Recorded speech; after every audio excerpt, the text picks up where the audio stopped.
All right, number 2. We're going to graph this one. So go -1. I'm going to have to adjust that scale if I have an amplitude of 3. So I'm going to have my -1 is where my median is going to be.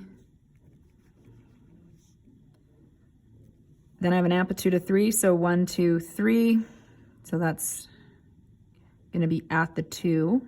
I counted 3, but that's 2 away from the -1 median. 1, 2, 3. This is my min. So we have that there. All right, so let's look at how far apart the points are. So the b value is 1, so that means 2 pi divided by 1 is just 2 pi. We've done this one so many times. In fact, we already knew from the beginning, but before we talked about transformations, we always were putting them pi by 2 apart. So if you remember that, you don't necessarily have to write this out.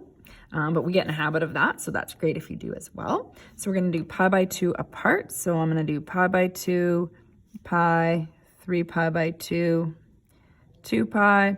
Go to the left, put in my negative values. It's kind of hard to see my negative sign there.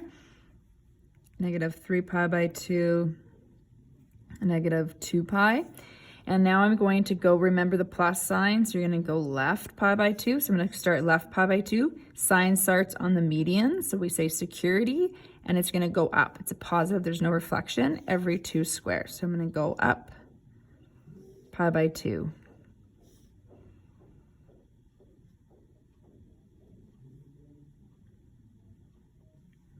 And we're going to connect this. Make sure your dots are on the medians. Don't accidentally jump up to the x-axis. I know that's a common thing that's easy to do. I've done it myself. And that's sufficient. You can go up further, but that works just fine. I realize at a quick glance it almost looks like cosine because of the plus. There are different, I could actually apply many equations to these graphs, which we're going to learn in the next different kind of lessons.